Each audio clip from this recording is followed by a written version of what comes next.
Hello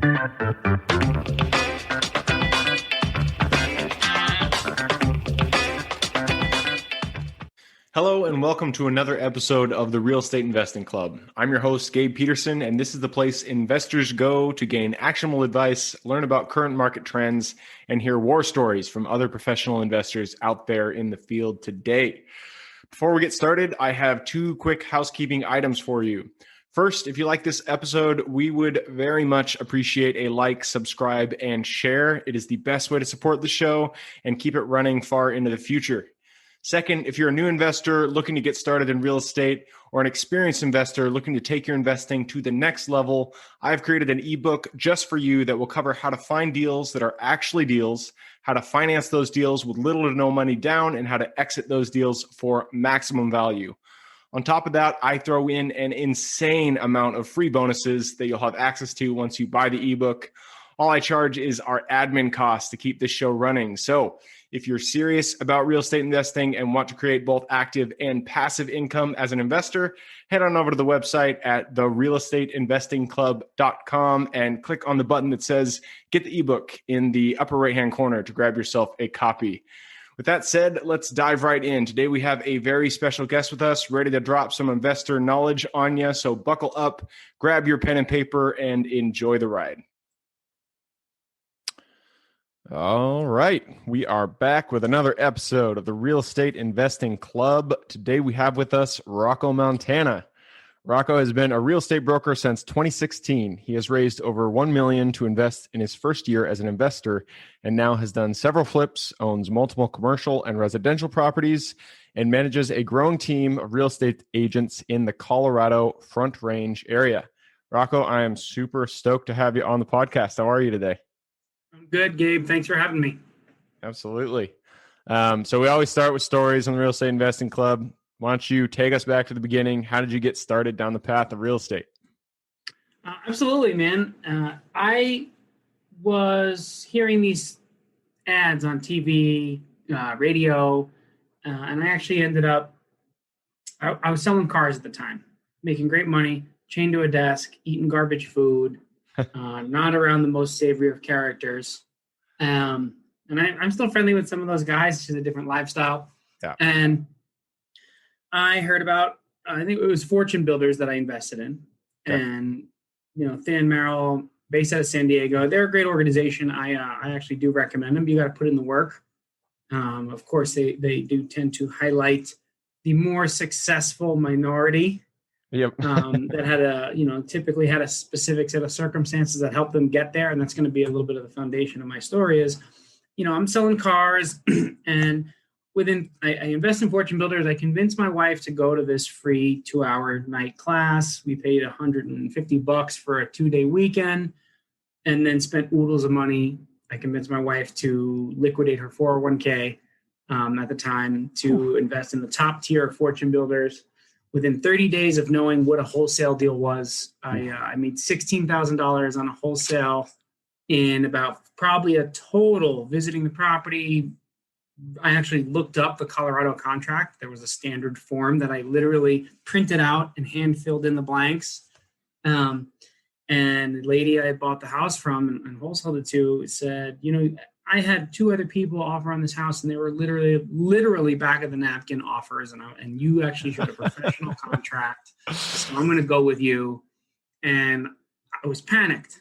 I was a green investor, and I reached out to a guy that I knew was a contractor, and his rates were high, and I didn't know this until I approached him with his property, but him and his dad had been flipping properties for decades, owned a bunch of rentals, and his construction business just funded his investments. And he ended up buying the duplex from me. And if I remember the numbers correctly, your audience will probably appreciate this.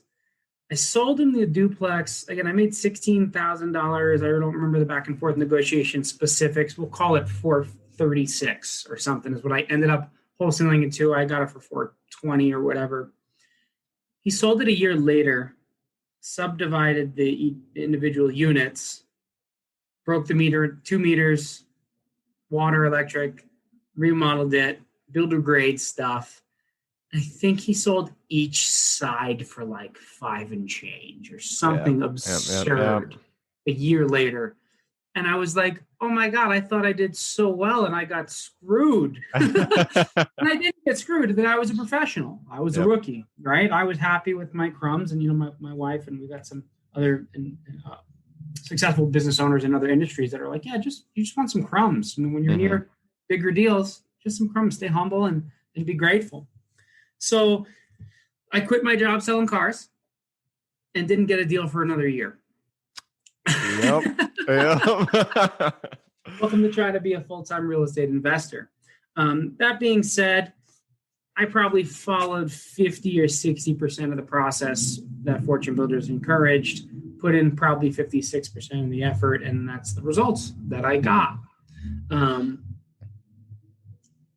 I've resisted being a real estate agent for a long time. I got licensed right when I met with Fortune Builders because I was like, listen, I'm going to be held to a higher standard. I got to use standard forms. Like, why is everybody worried about don't get licensed if you're going to be a wholesaler, right? Like, well, listen, just be honest. Here's what I'm going to do. I have time or money, right? You want fast time or more money? You want fast time? I got the network. I got the cash. I got the people, and we'll wholesale it. And yes, I'm going to make money on the deal. Just disclose. Fought it for years, and I learned, circle back to the beginning of the Fortune Builder story and their advertising and marketing, is I was 28, 30 years old-ish, with no money, no 401k. I was teaching snowboarding and working in bars and restaurants in downtown Boulder. And I was like, man, I'm gonna be rich. It might have to only take a year or two, but this is gonna happen. Well, the people that were the most successful, and I don't want to make an excuse, it was really just an observation over time and actually getting to know people and being more observant, which is important as an investor as well, looking at the details, is these guys were 40, 50 years old, or dad and mom got involved right away from day one with 35 to 50-year-olds. They had $250,000 401ks because they've been in their corporate job for 23 years. I dropped out of 4 colleges in 3 states. Like I was going for a record. And they were in markets like Kansas, where the average price point wasn't $600,000 like it is in Denver, or $900,000 like it is in Boulder. And I had to start from scratch. And knock on wood, I love my wife, Jamie. She's always been so supportive. She worked and supported me while I built my business, one beer and coffee at a time. That'll be the title of my first book. Don't tell anybody. But it's true, because we laugh about it. It is like I spent a year going out and learning and meeting people and buying beers and coffees. And, in that first year, I started a meetup. Somebody had recommended it, the Creative Real Estate Lunch Club of Boulder. It's been on pause, coming up on a year, but I'm going to probably get it started open back up again as they're starting to open restaurants and things like that again, maybe just limited to 10 or 15 people. We normally only have 15 or 20 people anyway, typically get a private space. One of the local restaurants will support us. Of course, as long as you buy some food. I met someone there, a couple people there, and I shared the processes and systems that I learned from Fortune Builders, and ended up doing a few flips in that first year with no money out of pocket, raised and paid back over $1 million in the first 18, 24 months of being a full-time investor. Wow. Then it was a struggle, don't get me wrong, because I didn't have a fat bank account. I didn't have savings. I didn't have a corporate job. And I remember I quit selling cars. So it was a full-time self-employed, full-time investor from day one. Other people's money is very real and it's very great, but when you have a little bit of your own, it makes a big difference. Absolutely, for sure. So I then became focused on being a real estate agent, and it's actually increased my investment business. I've picked up, I have 3 Airbnbs now. We have some multifamily. Probably in the last 3 years, we've done a dozen, maybe 15 flips. Some successful, some not. But if I didn't have any of the unsuccessful flips, I could consider myself a full-time investor, because my Airbnb's cash flow so well that I probably could live a comfortable life without really stressing. But as I like to call it, the conduit of opportunity did not go, for me personally, from being a agent or a real estate investor to being an agent. it went from being a real estate agent to being an investor, because I have turned so many of my clients into private money lenders, into joint JV partners on deals. We've done two in the last 6 months. We've actually kind of moved a little bit away from flipping. And what we're doing is we're leveraging our private money relationships, bringing remodel funds to the table to sellers to maximize their ROI on the sale. My wife's a partner in the construction company now. So she quit her full-time job about 2 years. It took about 6 months later than I really needed her to, when I started to have a couple flips going and pull my hair out. And I'm a green investor with borrowed family money and all that. So now we bring money to remodel homes, and all along the Front Range, bring the contracting team, and then I become the listing agent. All right. So we make money and it's fully disclosed. If the real estate commission's watching, there's no secret. We lend them the money. Compass Concierge does a similar thing. They don't charge interest on the money, but we sometimes make money on the interest. The construction team makes money, which my wife's a business partner in, and then I make money on the flip. And then my sellers love us because we increase their equity. We just did an analysis on one of the deals. We increased the guy's cash in pocket like 33%. With like 2 or 3 months of construction. Yep. That's great. So yeah, here I am. I run a small team of real estate agents now. I still am on the lookout for deals. Deals are a little more few and far between. There's a lot of people. It's a pretty saturated market in Denver Metro. Yeah. Much like Seattle. Yeah. Seattle's the same. And it's just it's a tough place to be. And it's really low risk, high reward being a real estate agent compared to being an investor. And then I can have more cash to invest in, focus on syndicated multifamily, limited partnerships, people that, hey, that's what they do full time. I'm now watching 5-6 years in to my investing journey and my real estate journey in general. I see who's constantly buying deals.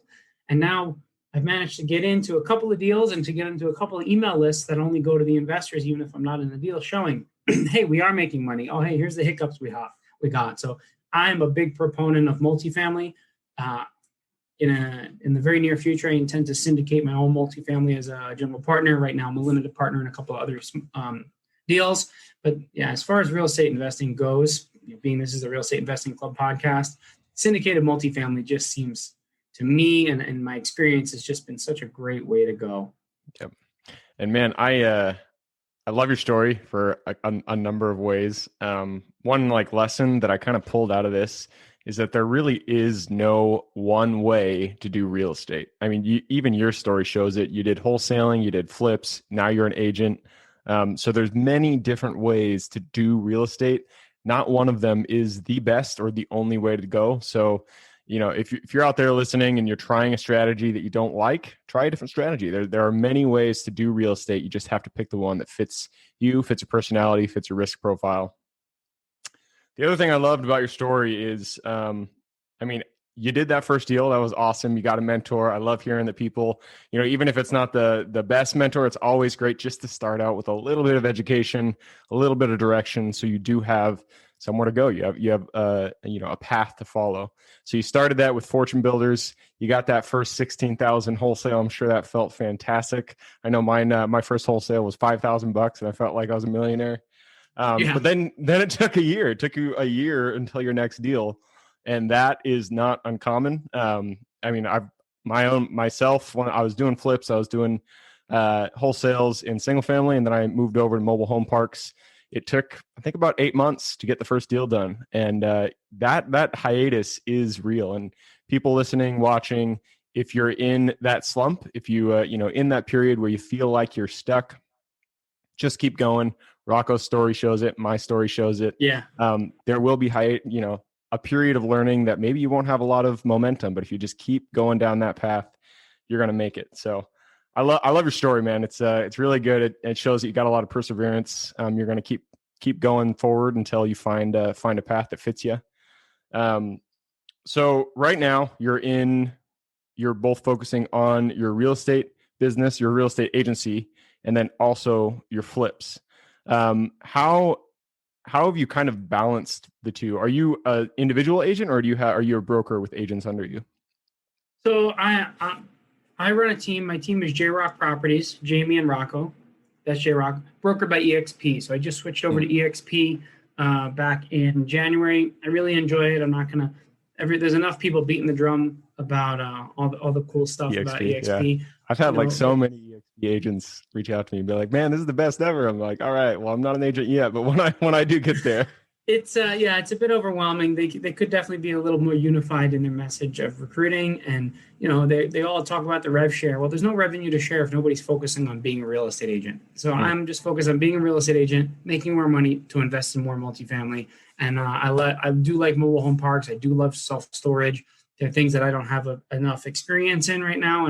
I took a couple of hits last year on a couple of projects that put a big dent in my life. So I'm working through that right now as, and then again, the low risk, high reward real estate stuff is great. Balancing to your original question, balancing being a real estate agent and flips, the only flip we have going on right now, we're doing for a client. The guy wanted to sell his house. He wanted to buy in another area. We looked at his, he's using my recommended lender. We looked at a situation and I said, hey, his name's Rob. I said, hey, Rob, here's an option that you're not seeing in the marketplace that we're offering that's unique blend of us being investors first and then becoming real estate agents. Is we've got access to private capital. It's affordable. We've established relationships where I'm not paying 12, 15% anymore. Plus, they're so short notes. Let us come in. My wife is now a partner. She's an owner in the construction company, runs operations. So we manage the money. We manage the acquisition deposition process, because I'm a real estate agent. And the biggest hole for us is we now manage the contracting team. So to say it's balanced is there isn't really balance. We are involved in everything. We own the whole vertical from start to finish. If we're going to buy a property, I analyze it. I have access to all the data, all the tools as a real estate agent, and the experience through Fortune Builders. My real estate business, we actually just hired Tom Ferry as a real estate coach this year. So always mentors and growth. You mentioned having a mentor is so huge. I would almost say it almost doesn't matter the cost. Now, there are some gurus out there that want to take advantage of you. My experience with Tom Ferry as a real estate agent has been fantastic. My experience with Fortune Builders as a real estate investor has been second to none. It is an overwhelming amount of data. Get hooked in, go do the networking, build your business one beer and coffee at a time. It really makes a difference. The balance is right now it changes. It changes with the market. It doesn't matter if you're a real estate investor, a real estate agent, or a t-shirt seller, right? Am I going to do more online? Am I going to do more in store? It doesn't matter. The balance shifts as the economy shifts and as the environment shifts. So. Yep. That's absolutely true. And I like that you kind of went back to the mentor. I didn't realize that you had a new mentor now, which is great because it just shows it doesn't matter what stage you're at. There's always somebody with more experience. There's always somebody who has done something differently. Maybe they're more specialized in a certain niche that you don't have experience in. So mentors are always useful, no matter what stage you're at. They're always useful. I started out with Matt Tiriel from California way back when. I don't have a specific coach now, but man, I'm looking for one because they keep you accountable.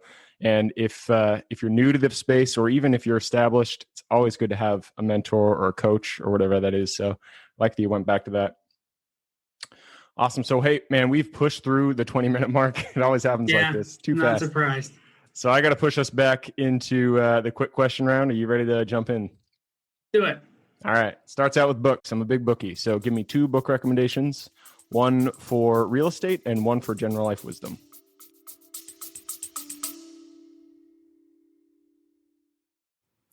Before we continue on with today's guest, I want to tell you guys about a community I'm launching on School to help investors like yourself grow your own portfolio. In this community, you'll get access to all the docs I use, all the systems I've built, everything I've used to grow my own portfolio, as well as instructions and guidance on how to get out there and find great deals, how to finance those deals, and then how to manage them for great returns. Since we're just launching it, the price will be set at a measly $20 per month, and whatever price you join at is the price you'll have for life. We will be increasing the price as the group grows, so if you're at all interested in growing your portfolio along other investors, now is the time to join. I will put the link somewhere in the bio or on our podcast website at therealestateinvestingclub.com. So if you are interested, head on over there. With that said, let's get back to the podcast.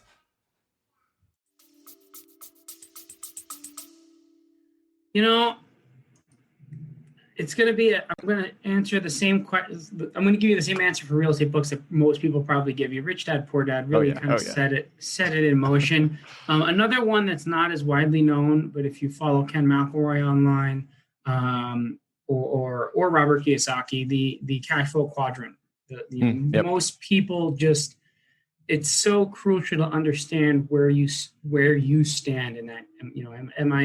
Am I still an employee? Am I a business owner? Am I self-employed? Or am I actually that that we're all chasing? Yep.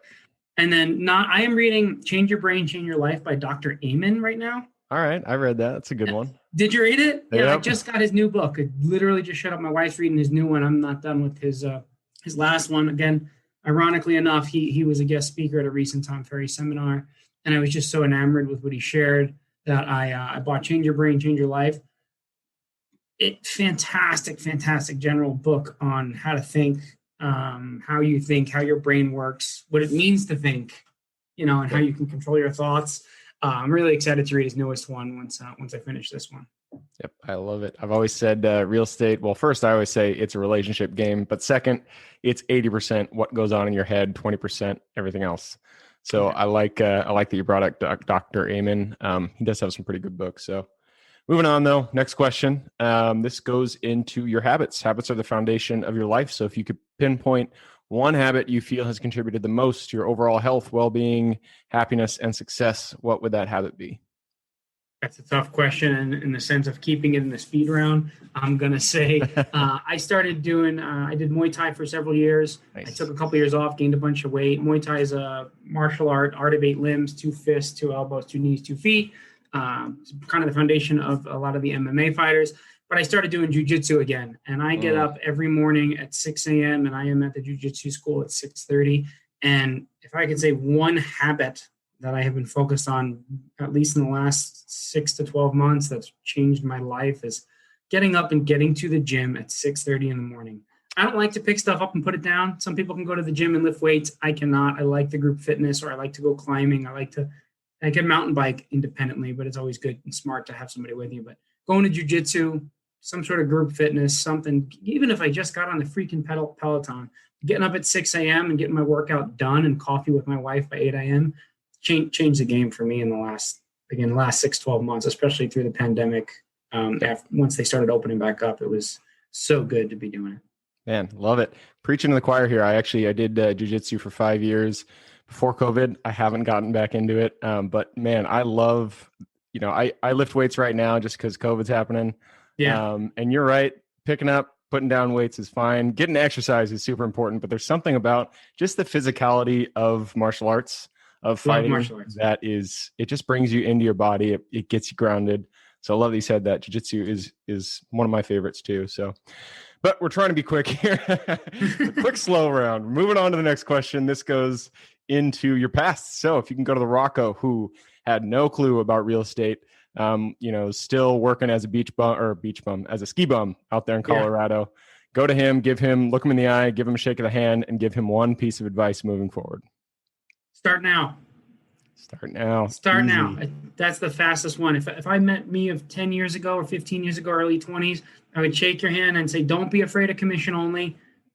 Don't be afraid to chase your dream of being involved in real estate. Since I was young, I knew I was going to end up in real estate. It took me till I was almost 30 to really dive in. I bought my first place at 20 and I've never paid rent and I've never paid a full mortgage in my life. I've always house hacked. Still at 36 and married, we house hack. We Airbnb the bedroom next to my office, in between here and my master bedroom. Love it. I love hearing that. So start now, ladies and gentlemen. If you're thinking about jumping into real estate, just do it. You got to get in motion. That is the thing that will bring you results. Awesome. So Rocco, first, thank you very much for hopping on the show. Really enjoyed our conversation. Yeah. Thank you so much for having me, Gabe. Last question for you. You've given us a lot of good advice. What's the best way for people to reach out to you?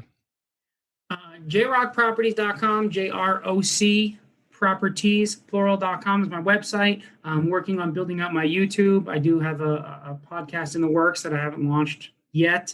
So at JROC Properties or jrockproperties.com, you'll find me. All right.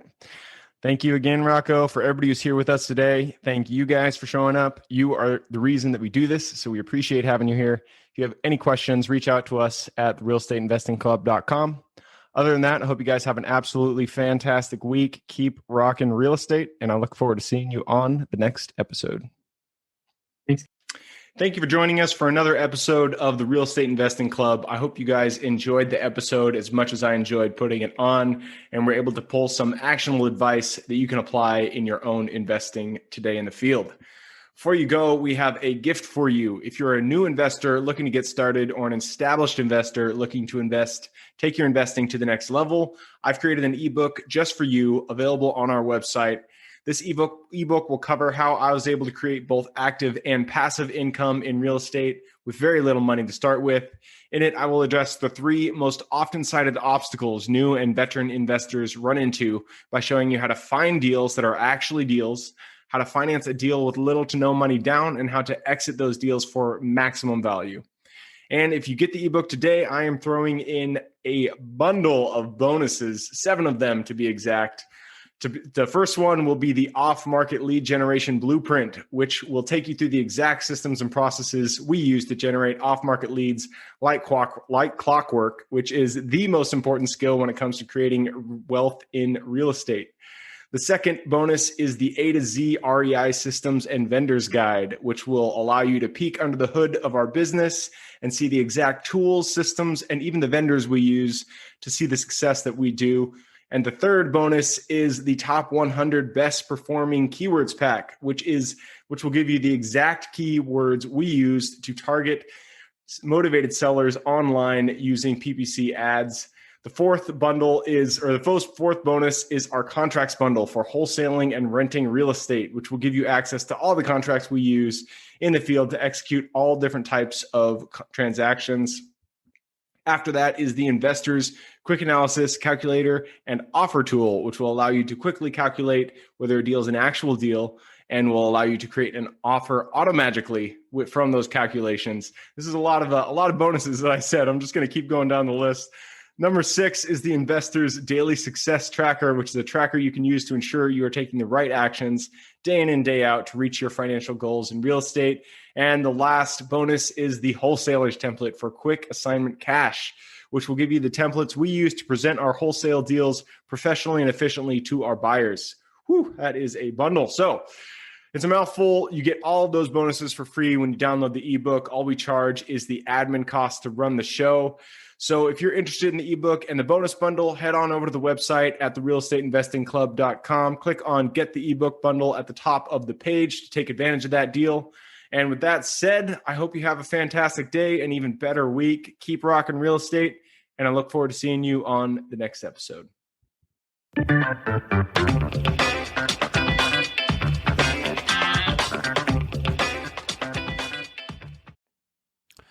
All right, before I officially sign off, I have a quick announcement to make. If you're interested in becoming a passive investor in one of my deals, my own company, Kaizen Properties, is looking for capital partners for our upcoming projects. We invest in what are known as recession-resistant assets, mainly self-storage facilities, mobile home and RV parks, and industrial properties. If you're interested in investing and would like to learn a little bit more about my company, our investing criteria, and some of the previous projects we've done, go to the Real Estate Investing Club podcast at therealestateinvestingclub.com and scroll all the way down to the bottom of the page. Click on the Invest With Us button. That'll pop up the investor form. Fill that out, and we will reach back out to you as soon as we can. Or if you prefer a little bit more of a personal touch, you can reach out to me at gabe@therealestateinvestingclub.com. So really, that is it. Again, it was a pleasure hanging out with you guys during this episode, and I look forward to seeing you on the next episode.